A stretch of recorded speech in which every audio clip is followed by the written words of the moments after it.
The cafe on Maple Street. The afternoon sun filtered through the tall windows of the cafe, casting warm golden light across the wooden tables and cream-colored walls.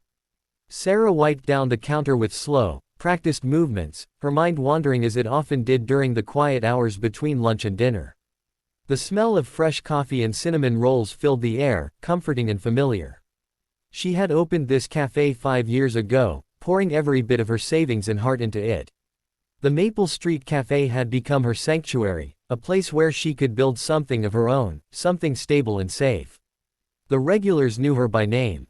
The neighborhood families brought their children here on Saturday mornings. It was exactly the kind of life she had wanted to create.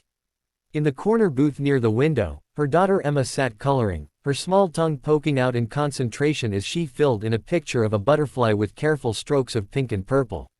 She was 4 years old now, with dark curly hair that fell past her shoulders and eyes that seemed to take in everything around her with quiet curiosity. Sarah watched her daughter for a moment, feeling the familiar mixture of love and protective worry that had become a constant presence in her chest. Emma was her whole world now. Everything she did, every decision she made, was for that little girl sitting in the corner booth. The bell above the door chimed softly. Sarah looked up with her practiced smile, ready to greet another customer. But the smile froze on her face. Standing in the doorway was Michael Harrison. For a moment, Sarah forgot how to breathe. Time seemed to slow down, stretching the seconds into something thick and heavy. She had not seen him in 5 years. 5 years since that night when he had told her that his career came first, that he was not ready for the complications of a serious relationship, that she deserved someone who could give her more time and attention. He looked different now. His dark hair was shorter, more styled. He wore an expensive suit that fit him perfectly, the kind that spoke of boardrooms and business deals. There were faint lines around his eyes that had not been there before, signs of stress or sleepless nights or simply the passage of time. But his eyes were the same. Those deep brown eyes that had once looked at her with warmth and laughter. Michael stepped further into the cafe, and Sarah saw the moment of recognition cross his face. He stopped walking. His expression shifted from casual curiosity to shock, then to something softer and more complicated.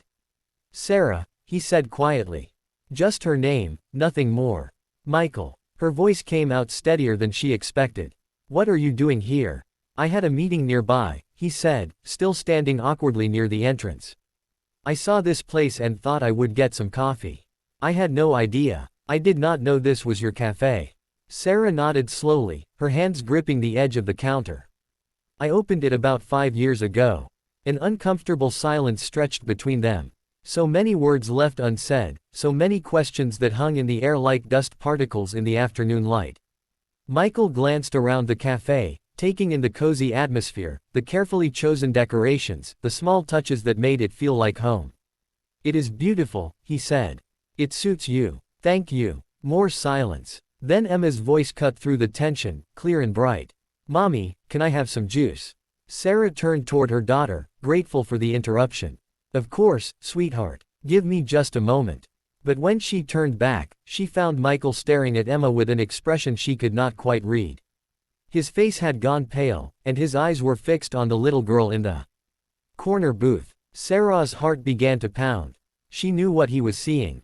The dark curly hair, the shape of her face, the way she tilted her head when she was concentrating. Michael looked back at Sarah, and the question was clear in his eyes even though he did not speak it aloud.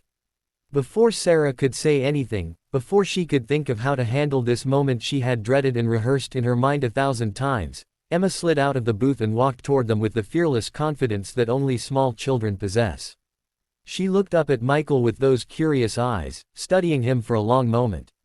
Then she smiled, a bright, open smile. "Hi," she said simply. "Are you coming to visit Mommy?" Michael crouched down slowly, bringing himself to her eye level. His movements were careful, uncertain. "Hello," he said softly. "My name is Michael. What is your name?" "Emma," she said proudly. "I am 4 years old. I start kindergarten next year." "That is very exciting," Michael said, and Sarah could hear the emotion catching in his throat. Emma tilted her head, studying him with that same intense curiosity. "You look like the picture Mommy has in her drawer," she said matter-of-factly. Sarah felt the blood drain from her face. Michael looked up at her, questions and emotions swirling in his eyes. Sarah. Emma, sweetheart, why don't you go back to your coloring for a few minutes, Sarah said gently. I need to talk to our visitor. Okay, mommy. Emma skipped back to her booth, already absorbed once again in her coloring book.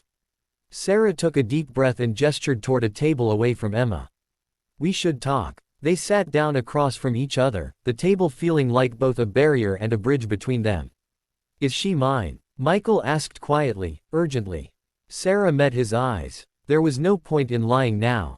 Yes. Michael leaned back in his chair, his hand running through his hair in a gesture she remembered well. Why did you not tell me? I tried, Sarah said, and she could hear the old hurt creeping into her voice. I called you 2 weeks after you left. You did not answer. I called again the next day. And the day after that. Eventually, your assistant told me you were traveling for business and would be unavailable for several weeks. I left messages. You never called back. Michael closed his eyes. I thought you were trying to convince me to come back. I thought if I gave you space, you would move on.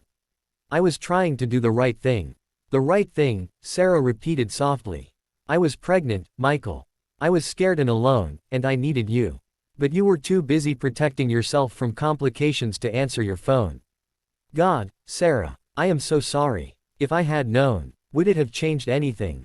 She asked. You were very clear that night.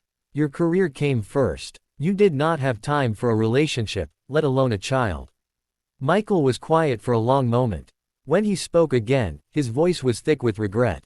I was an idiot. I was so focused on building my company, on proving myself, that I pushed away the best thing that ever happened to me. I have thought about you so many times over the years. Wondered where you were, what you were doing, if you were happy. I am happy, Sarah said, and she meant it. It was hard at first. Really hard. But Emma is the best thing that ever happened to me. She is smart and kind and funny. I would not change anything about her or about my life now. Michael looked over at Emma, who was humming softly to herself as she colored. She is beautiful, he said. She looks like you. She has your smile, Sarah said quietly. They sat in silence for a moment, the weight of 5 years pressing down on them. Finally, Michael spoke. What happens now? Sarah had asked herself that question so many times. In the quiet moments late at night, when Emma was asleep and the cafe was locked up tight. What would she do if Michael ever came back? How would she protect her daughter's heart while also giving her the chance to know her father? I do not know, she admitted. This is not how I imagined this conversation happening. I want to be in her life, Michael said. If you will let me. I know I have no right to ask. I know I missed so much already. But I want to know my daughter. I want to be there for her.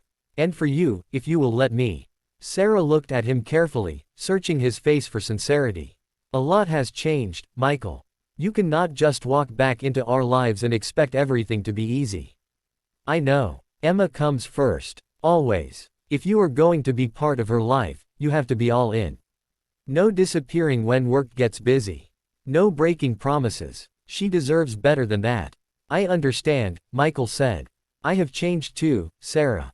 I have spent 5 years building a company, and you know what I realized.